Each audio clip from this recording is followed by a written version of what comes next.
State president, मेरे बड़े भाई,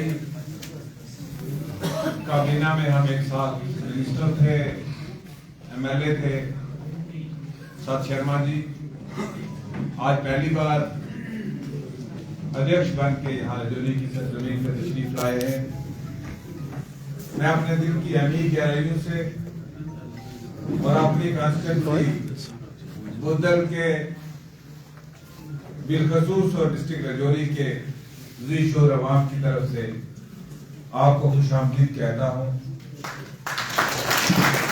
स्टेज पे बैठे हुए, अगर मैंने सबका नाम न लिया तो नाराज हो जाएंगे। सम्मानित जितने भी सीनियर लीडर्स,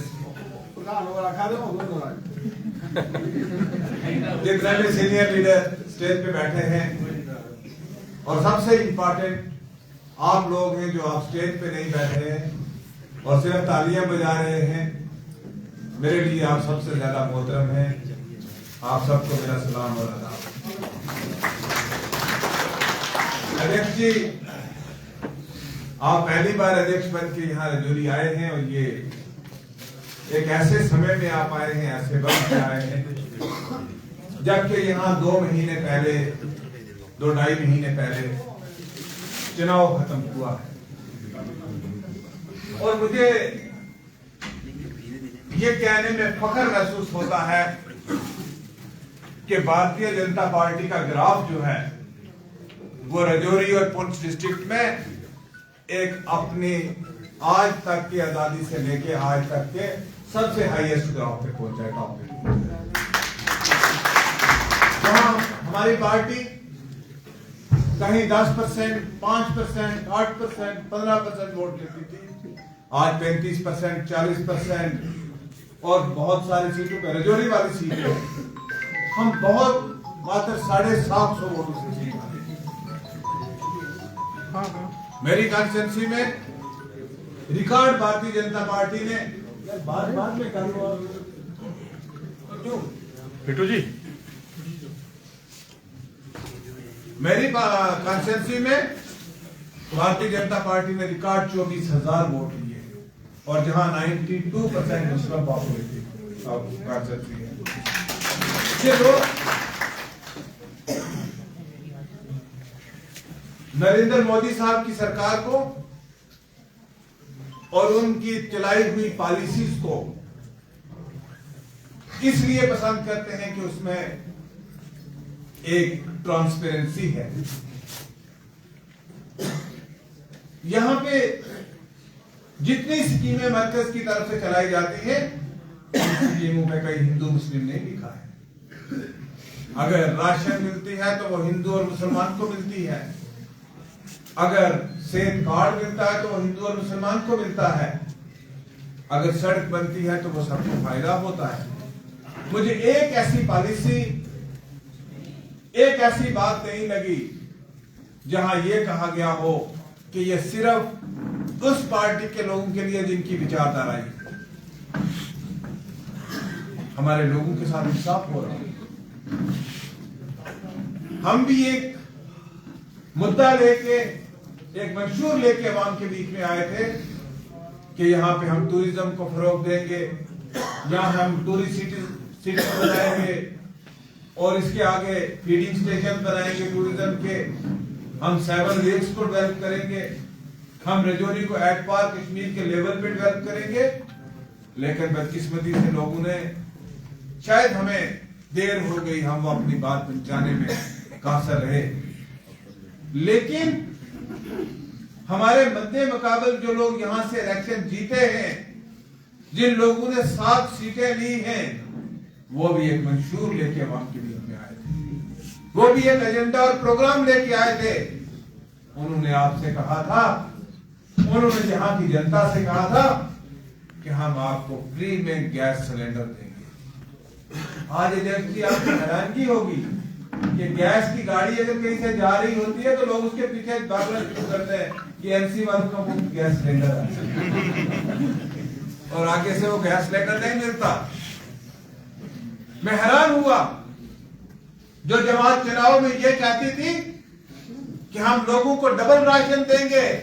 आज उन्होंने 1.5 लाख बीपीएल लोगों को राशन की श्रेणी से बाहर निकाल दिया। क्या हमें इस किस्म की सरकार, ये वादे किए थे उन्होंने कहा था, अध्यक्ष जी आपने शायद एनसी का मैनिफेस्टो नहीं पढ़ा होगा, मेरे बहुत से पढ़ा है। उन्होंने कहा था कि हम लोगों को मुफ्त बिजली देंगे 200 यूनिट। जनाब 200 यूनिट तो छोड़ो, आती नहीं है। मैं अपने इलाके में गया, मैंने कहा भाई बिजली कैसे मिल रही है? क्या जनाब वो सब इकट्ठी कर रहे हैं, शायद बाद में मुफ्त देंगे। बिजली लोगों को नहीं, बिजली के बिल पहले अगर 200-250 आते थे, आज हजार रुपए के लोगों को बिजली के बिल आना स्टार्ट हो गए। तो हम एज ए रिस्पॉन्सिबल अपोजिशन आपकी क़यादत में इस सरकार से मुतालबा करते हैं। आज इनको कहने का ये बहाना नहीं है कि हमारे पास पूर्ण राज्य नहीं है, रेस्टेंट नहीं है। अरे जब तुमने चुनाव लड़ा था तो तब कौन सा आपके पास स्टेट था? इलेक्शन तो आपने यूटी में लड़ा था। जो आपने लोगों के साथ वादे किए हैं वो वादे पूरे करो। अगर आप वादे पूरे नहीं करोगे तो ये बीजेपी के कार्यकर्ता सड़कों पे होंगे और आपके गिरफ्तार तक इनका हाथ पहुंचेगा। अध्यक्ष जी मुझे हैरानगी होती है, यहाँ बहुत सारे लोग स्टेज पे बैठे हैं, आप भी सत्ता में रहे हैं, मैं भी सत्ता में रहा हूं, तारक साहब भी रहे हैं। हम लोगों ने सरकारें चलाई हैं लेकिन हमने अपोजिशन को तंग नहीं किया। लेकिन यहाँ पे मैंने बड़ी हैरानगी से देखा है कि बीजेपी को जिसने वोट दिया है वो अगर अपनी नरेगा की पेमेंट मांगने भी जाता है तो उसको कहते हैं एमएलए की बीवी से चिट्ठी लेके आओ। सच है सर।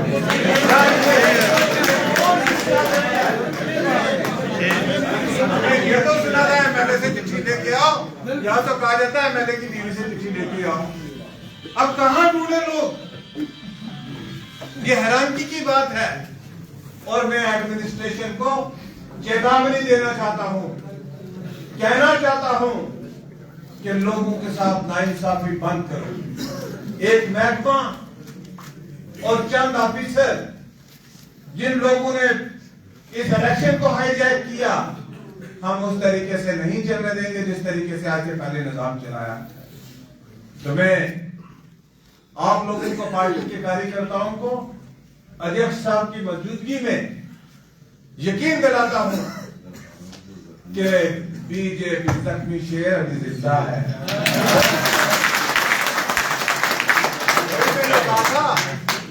जीत गया तो भी चोरों को नहीं छोड़ूंगा, हार गया तो फिर जख्मी शेर और ज्यादा। लिहाजा आप यकीन रखिएगा जख्मी शेर जिंदा है और आपके दर्द की दवा जरूर आपको मिलेगी और उनके अमल की सजा भी उनको बहुत जल्दी मिलेगी। इसी बात पे मैं आपसे अपने पार्टी के कार्यकर्ताओं का शुक्रिया अदा करूंगा जो हमारे मंडल प्रेसिडेंट्स हैं या जो बिलखुसूस मेरी कॉन्स्टिट्यूंसी के कार्यकर्ता है। एक रिकॉर्ड आप लोगों ने 17,000 से ज्यादा मेंबरशिप की है मंडल कॉन्स्टिट्यूंसी से और जो आपके लिए 400 का टारगेट एक्टिव मेंबर का मुझे लगता है वो भी